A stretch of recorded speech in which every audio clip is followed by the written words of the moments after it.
Menteri Kementerian Pembangunan Wanita, Keluarga dan Masyarakat, 20 minit. Terima kasih Tuan Ketua.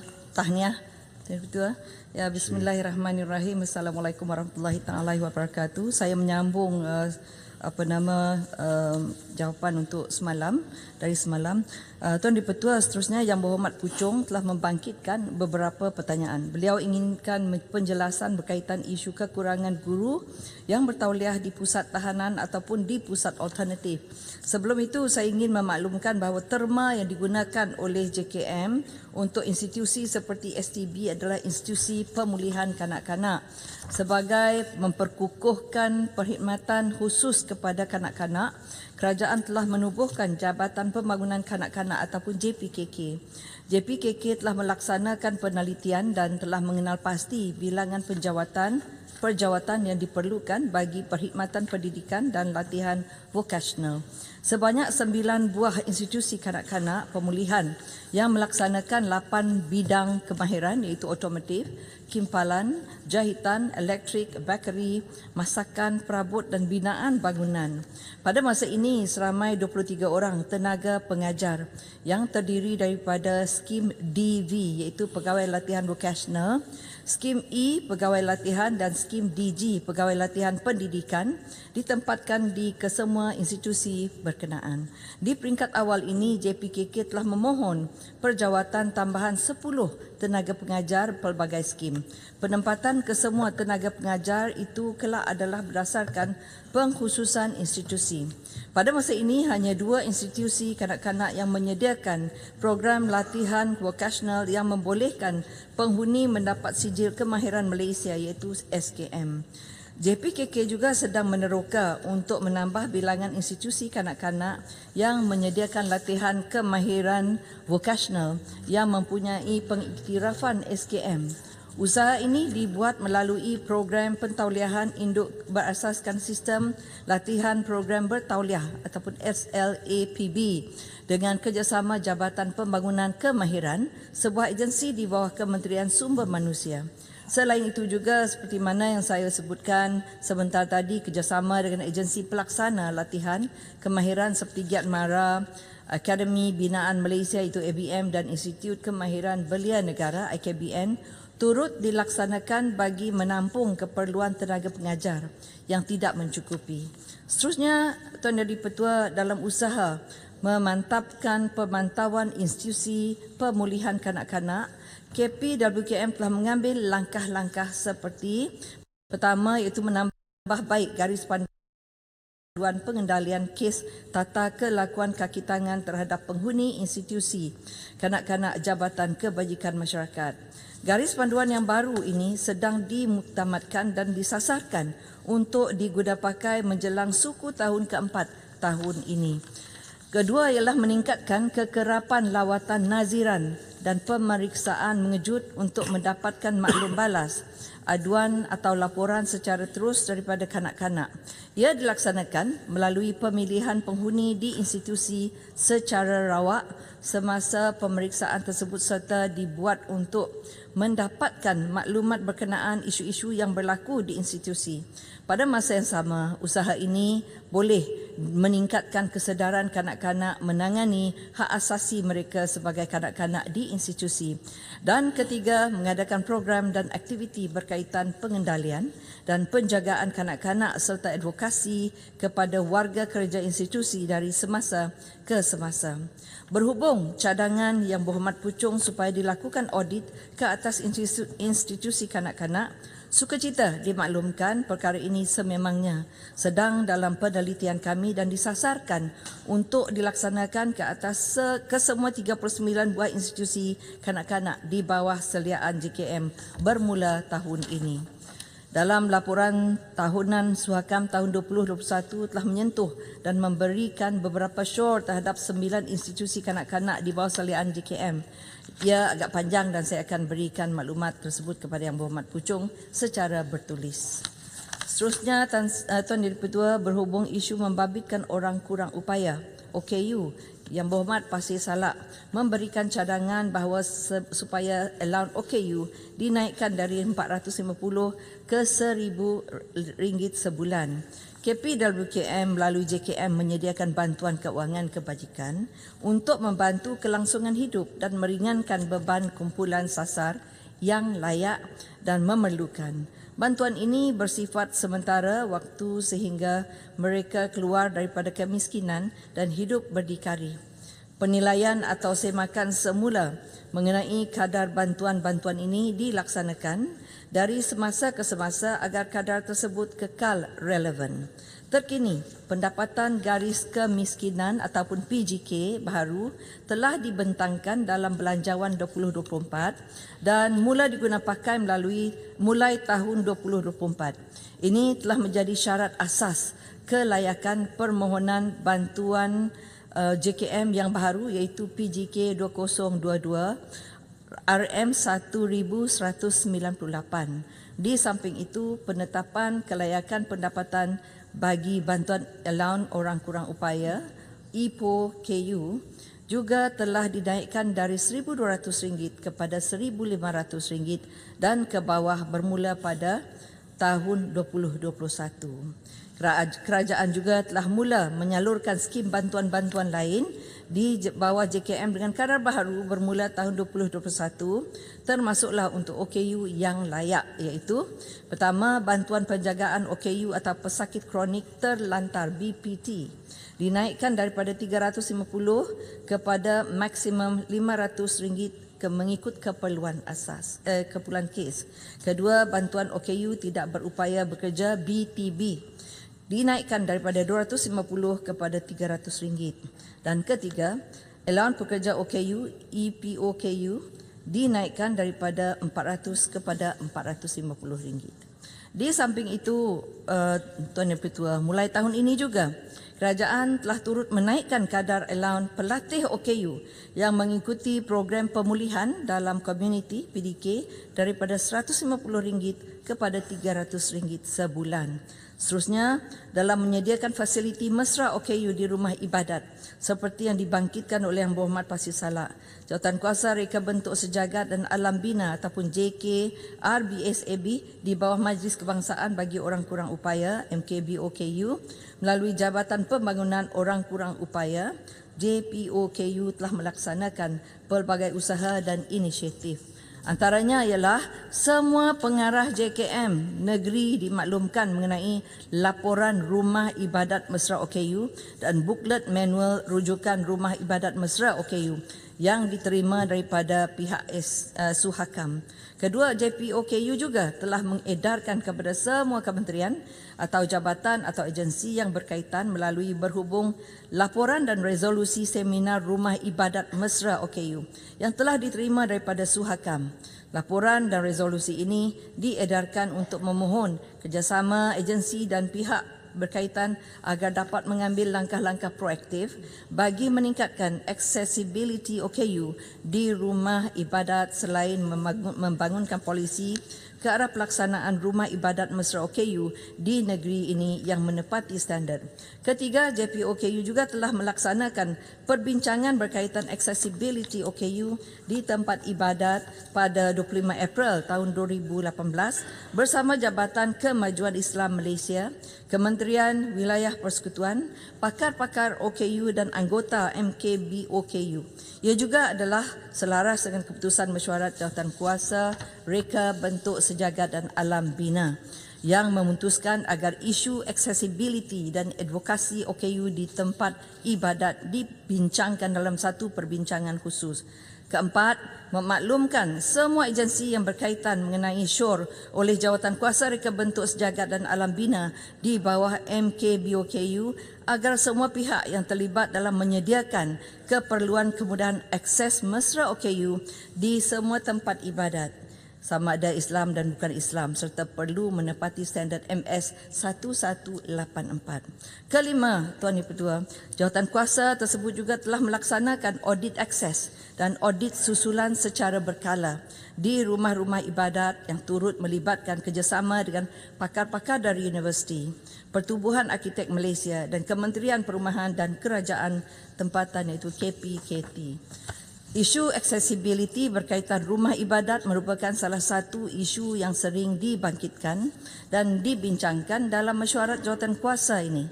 Penyelesaian terhadap isu ini memerlukan kerjasama dan penglibatan semua pihak. Tuan Dipertua, seterusnya Menteri, Pasir Salam. Okey, terima kasih di atas jawapan yang tuntas daripada Menteri tentang keperluan rumah ibadat OKU.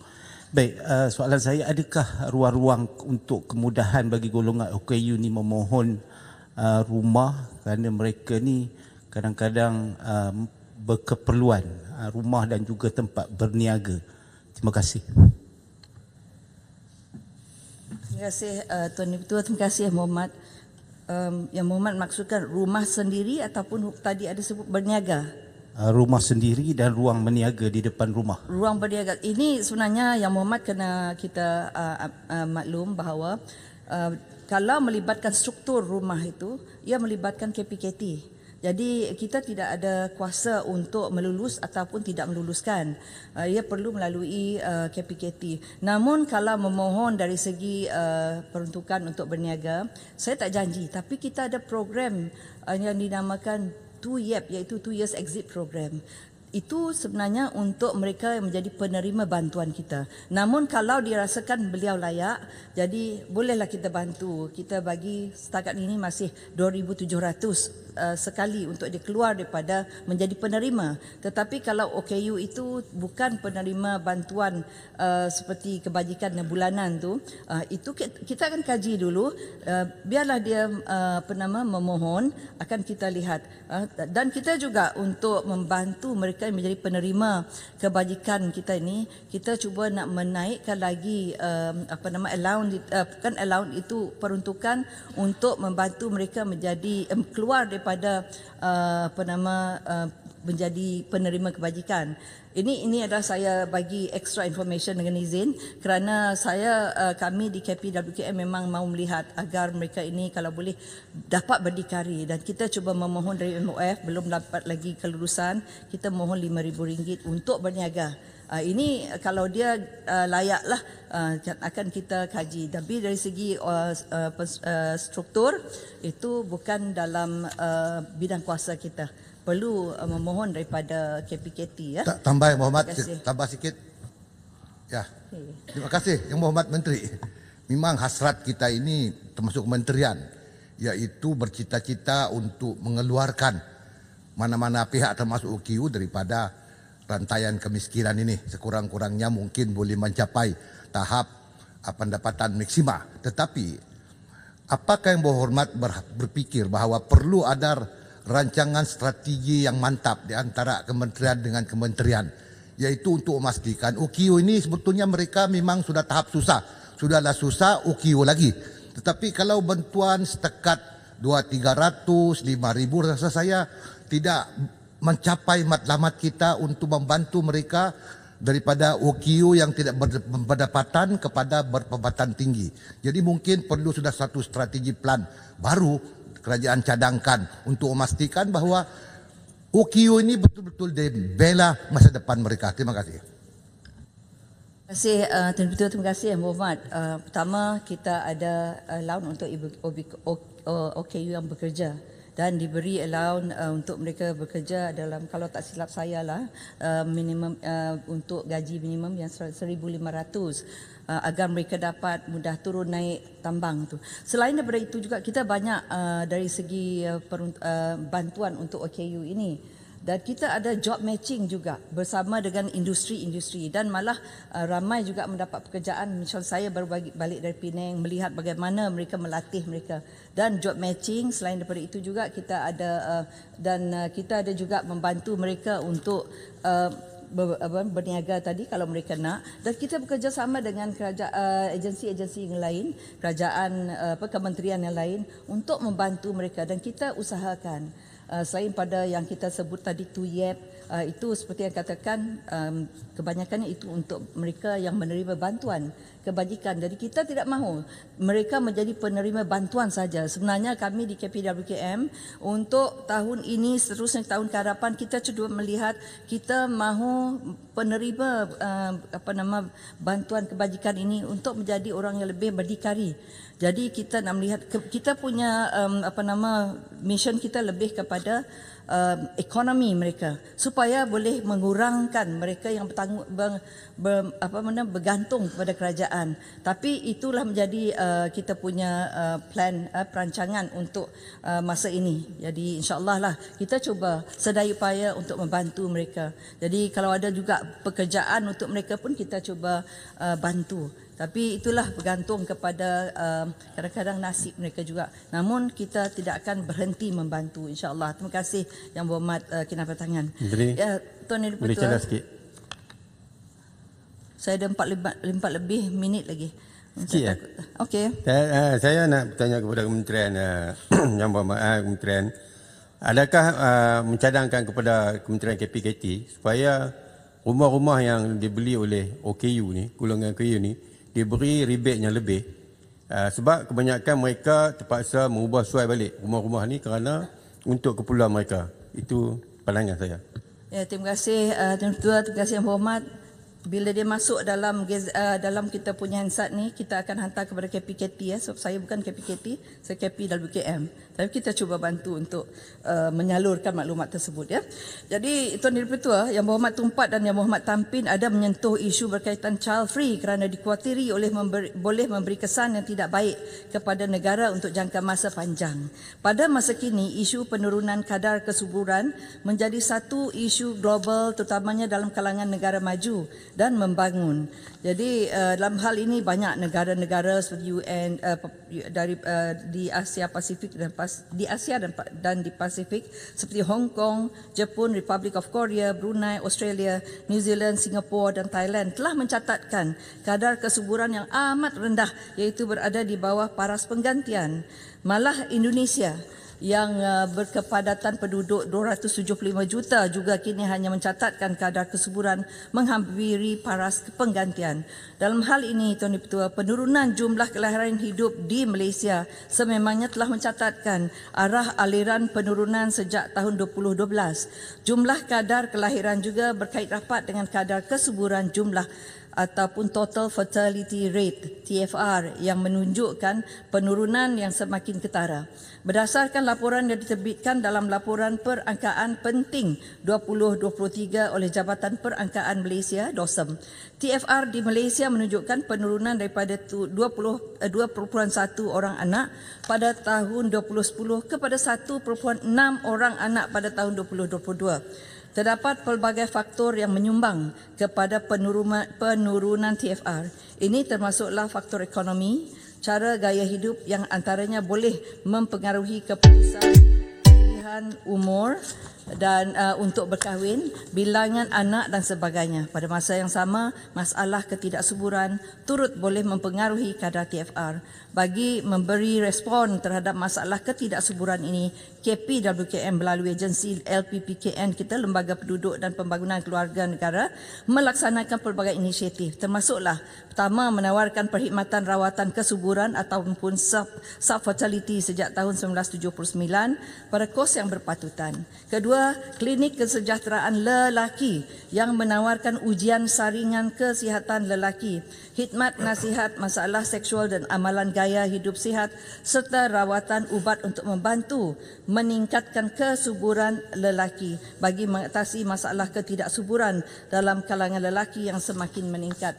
Ketiga ialah memberi inisiatif kepada pasangan dalam mendapatkan rawatan kesuburan dengan pengecualian cukai bagi rawatan kesuburan sehingga RM8,000 dan banyak lagi lah. Dan terkini KPWKM melalui LPPKN telah diberi mandat untuk menubuhkan pusat sub-fertility negara yang dilengkapi dengan segala kemudahan rawatan kesuburan di bawah satu bumbung bagi memberi perkhidmatan kesuburan yang serba moden dengan kos yang berpatutan. Pusat sub-fertility negara ini akan dibangunkan di Shah Alam, Selangor dan akan menjadi pusat rujukan perkhidmatan kesuburan di Malaysia. Bagi KPWKM sendiri, kami berpandangan keputusan mempunyai anak dan penentuan bilangan anak adalah hak pasangan itu sendiri. Seperti yang saya nyatakan tadi, terdapat pelbagai faktor mempengaruhi keputusan untuk memiliki anak, bilangan anak dan penurunan TFR. KPWKM melalui LPPKN membantu dalam membuat intervensi bagi membantu mereka yang berhadapan dengan masalah ketidaksuburan. Selain itu, LPPKN turut memberi perkhidmatan yang boleh menyediakan persekitaran yang membantu pasangan membuat keputusan seperti perkhidmatan perancang keluarga dan pelaksanaan program pembangunan keluarga menerusi modul Smart Start pra-perkahwinan yang boleh memberikan mahiran dan pengetahuan kepada pasangan yang hendak mendirikan rumah tangga. Sebenarnya ada satu lagi, ada dua lagi isu. Kalau Habiskan Menteri. boleh ya. Jadi terima kasih Tuan Dipertua. Yang Berhormat Batang Sadong telah membangkitkan isu berkaitan infrastruktur dan kemudahan di 4 institusi kanak-kanak di Sarawak seperti yang disentuh dalam laporan tahunan Suhakam 2022. KPWKM sentiasa berusaha untuk menyediakan infrastruktur dan kemudahan yang baik di semua institusinya untuk keselesaan penghuninya. Merujuk kepada persoalan Yang Berhormat Batang Sadong ini, sukacita dimaklumkan bahawa KPWKM melalui JKM telah menyalurkan peruntukan sebanyak 2.6 juta ringgit pada tahun 2023 dan 1.6 juta ringgit pada tahun 2024 untuk menyelenggara, membaik pulih dan menaik taraf institusi kanak-kanak di negeri Sarawak. Seterusnya, Yang Berhormat Bagan Serai ingin mengetahui sejauh mana kejayaan pelan strategi kebangsaan bagi menangani punca perkahwinan bawah umur dan ingin mengetahui cabaran yang dihadapinya. Untuk makluman, berdasarkan statistik perkahwinan bawah umur yang direkodkan oleh Jabatan Perangkaan Malaysia DOSM, sebanyak 1,354 kes telah direkodkan pada tahun 2020, 1,086 kes direkodkan pada tahun 2021 dan 1,035 kes telah direkodkan pada tahun 2022. Ini menunjukkan berlakunya tren penurunan bilangan perkahwinan bawah umur di Malaysia. Melalui plan ini, kerajaan telah mengambil pendekatan yang menyeluruh yang bukan sahaja merangkumi aspek perundangan, malah aspek pendidikan, kesedaran terhadap pendidikan, kesihatan seksual dan reproduktif, pengukuhan institusi kekeluargaan, pengumpulan data dan sistem sokongan sosioekonomi. Antara cabaran serta halangan utama plan ini adalah undang-undang yang longgar yang memperuntukkan permohonan untuk berkahwin di bawah umur 18 tahun, di mana hal ini adalah terbahagi di bawah bidang kuasa Kerajaan Persekutuan, Kerajaan Negeri serta undang-undang adat. Dalam hal ini, KPWKM akan terus melaksanakan sesi libat urus dengan pihak berkepentingan untuk terus mempromosi dan mendapat sokongan dari pihak yang berkaitan untuk meminda undang-undang berhubung perkahwinan bawah umur. Tuan Dipertua, ada lagi dari Bukit Bendera. Saya mohon maaf kalau tidak saya bagi jawapan bertulis. Baik Menteri, elok bertulis. Saya ucapkan terima kasih sekali lagi merakamkan penghargaan kepada semua ahli yang berhormat yang telah menyuarakan pandangan, cadangan, penambahbaikan serta teguran yang melibatkan kumpulan sasar di bawah KP dan KM. Sekian, terima kasih. Terima kasih Yang Berhormat Menteri. Berikut